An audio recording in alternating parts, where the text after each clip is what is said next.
Olá, tudo bem? Estamos aqui mais um dia e eu quero falar hoje sobre algo que eu achei muito interessante, na verdade, porque eu fiquei um pouco até meio confuso assim, mas eu fui pesquisar. Hoje vai ser algo bem superficial comparado ao que isso pode trazer, esse conhecimento, mas eu vou só dar uma pincelada por cima para caso te desperte uma curiosidade, tu possa pesquisar também.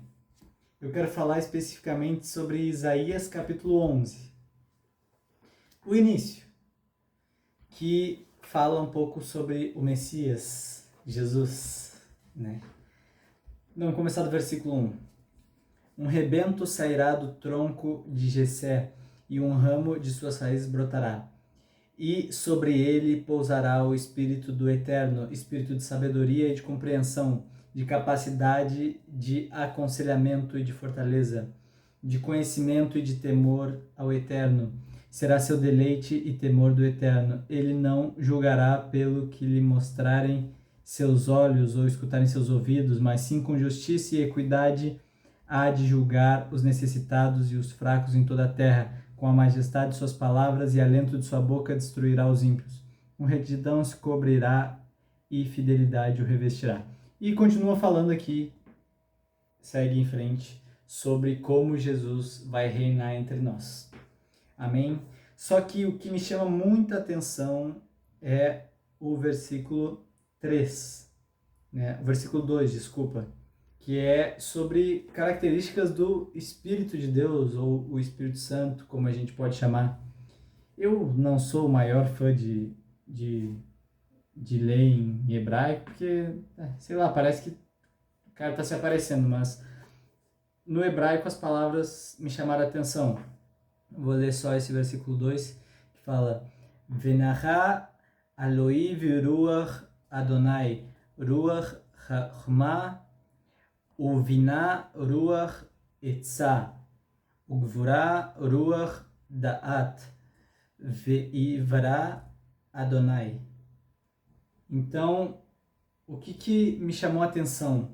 Me chamou a atenção nomes específicos, palavras específicas, que falam sobre características do Espírito Santo. E aqui eu vou resumir, porque não é só isso que eu quero me deter. Então vamos lá, eu anotei aqui. Primeiro fala do Ruach Adonai, que seria o Espírito de Deus. Então o Espírito de Deus pousará sobre ele. Amém, o Espírito Santo pousa sobre Jesus de fato, e eu entendo que como nós devemos ter a imagem e semelhança de Cristo, e o Espírito está conosco, são atributos que a gente também consegue ter para nós. Então vamos lá. Primeiro é Chokhmah, que seria sabedoria. A sabedoria, ela está apontando como uma habilidade na prática, como uma capacidade de aplicar a verdade corretamente. Então, existe diferença entre sabedoria e conhecimento, sabe? Eu gosto de um exemplo que é: você sabe que tomate é uma fruta. Isso é conhecimento. Mas você sabe que não se bota tomate numa salada de fruta. Isso é sabedoria. Entende?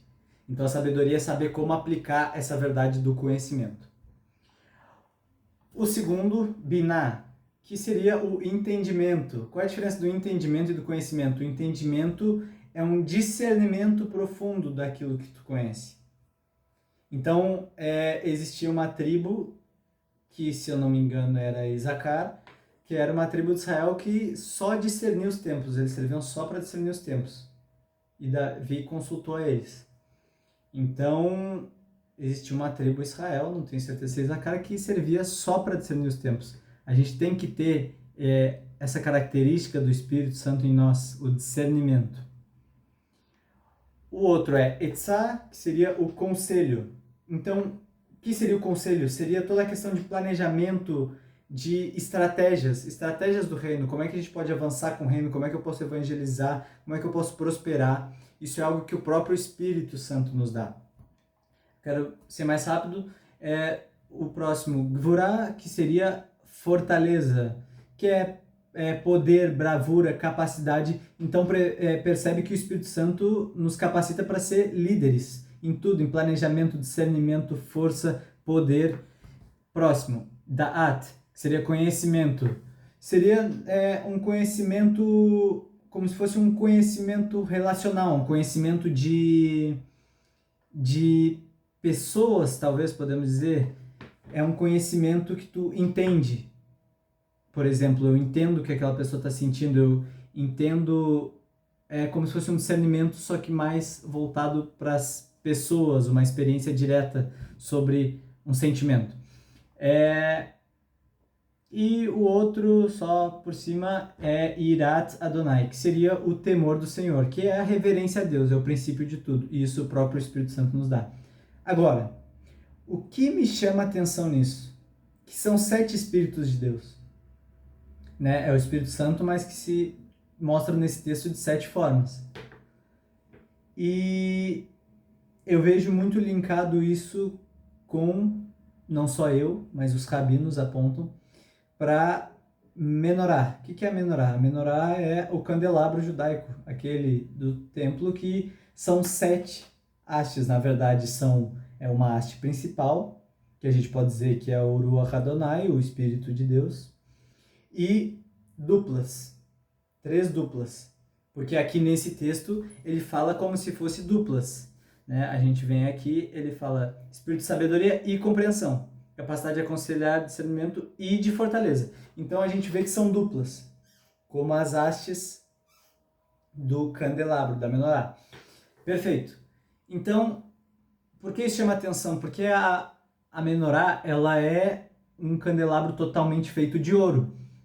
Se a gente estudar a forma que foi montado o templo, né, não vou me aprofundar nisso, mas a gente vê que madeira, por exemplo, é o símbolo do ser humano, o ouro é o símbolo do divino. E a menorá era completamente feita só de ouro, algo totalmente divino, como o Espírito de Deus. Era uma haste que se transformava em 3 duplas, como o Espírito de Deus que se transforma nesses 6 aspectos. Tá, tranquilo. O que é importante da menorá? A menorá nunca podia faltar o óleo. É um estatuto perpétuo. A gente tem que entender que é um estatuto perpétuo. Quando Deus faz estatutos perpétuos, é diferente de uma lei de Israel. É algo que deve durar para sempre. Só que calma aí. Como é que pode ser um estatuto perpétuo se foi derrubado o templo no ano 70? Mas foi nos entregue o Espírito Santo e antes da queda do templo. E isso é o que faz a gente não deixar o óleo apagar. É isso que tem que nos manter firmes sem o óleo apagar, porque é um estatuto perpétuo do Senhor. O óleo não pode apagar, o azeite não pode apagar, não pode deixar de ter azeite, o fogo não pode apagar. O que significa? Mesmo que a menorá tenha parado de existir, é um símbolo que o Espírito Santo dentro de nós não pode se apagar. A gente não pode apagar o Espírito Santo. E o Espírito Santo concede a nós esses atributos que eu li no começo. O Espírito Santo concede esses atributos, mas a gente não pode deixar o Espírito Santo apagar em nós. Como a gente nota se tem o Espírito Santo? Com os dons do Espírito Santo, como é falado no Novo Testamento, e com isso, com essas coisas que ele nos dá. E é interessante porque o Espírito Santo nos dá uma capacidade tremenda de liderar, se a gente pegar exatamente esses pontos, que são pontos messiânicos. E nós temos que ser a imagem e semelhança de Jesus Cristo. Então, são pontos alcançáveis para nós também. E agora, o que me chama muita atenção também? Além da menorá, no Antigo Testamento, a gente tinha outra pessoa que devia se separar a Deus, para ser como um incenso, como um óleo que nunca acaba. Quem era? Sansão. Sansão, desde o seu ventre, foi declarado um nazireu, nazir, que seria separado a Deus, um homem devoto a Deus. E é interessante porque ele tinha que ter 7 tranças no seu cabelo, e é dali onde vinha a sua força, disse ele. 7 tranças no seu cabelo, como a menorá, como os espíritos, os 7 espíritos do Senhor. Ele tinha que ter 7 tranças e ele era separado a Deus. Ele tinha o papel de não deixar o azeite acabar. Ele tinha o papel de ser uma menorá viva. E a gente também não tem tempo para entrar profundamente no nazireado, mas ele não podia tocar em morto. Então mostra que ele devia abandonar a vida de pecado para trás, o que leva à morte para trás, não devia tocar naquilo. Ele não podia beber vinho, nem uva. Então, os prazeres da terra, as coisas, as distrações, ele não podia ter distrações. Né? Não podia raspar o cabelo. Então, que seria o próprio amenorá, né? Podemos dizer. Então, o que é preciso para nós sermos essa menorá viva, que carrega a presença de Deus? O que a gente precisa para ter esse Espírito Santo, que a gente já tem quando a gente aceita Jesus e é batizado no Espírito Santo? O que a gente precisa para ter esses atributos, para carregar como uma chama que não se apaga, como um estatuto perpétuo do Senhor? Como a gente faz para ser menorás vivas? Sem madeira de acácia, sem madeira, que é o ser humano, o segundo ser humano, mas totalmente de ouro. Como a gente faz para se esvaziar da nossa humanidade, se esvaziar de nós mesmos e ser cheios do Espírito Santo, ser cheios de Deus, a ponto dessa chama nunca apagar? Sabe, eu queria poder entrar em todos os assuntos profundamente, mas creio que não daria tempo num vídeo. Mas espero que isso tenha te despertado a curiosidade de pesquisar um pouco sobre esses 7 espíritos, sobre a menorá, a fabricação é muito interessante, sobre o nazireado. São coisas muito interessantes que podem ser estudadas separadamente e exigem tempo. Amém? Senhor, te agradeço por mais uma vez eu poder aqui estar entregando uma palavra. Graças te dou que eu possa ser essa lâmpada, essa menorá que nunca deixa o óleo terminar. Que eu sempre renove o óleo, que eu sempre renove o azeite, que eu sempre renove a chama no meu coração, que o Espírito do Senhor pouse sobre mim e habite em mim. Amém.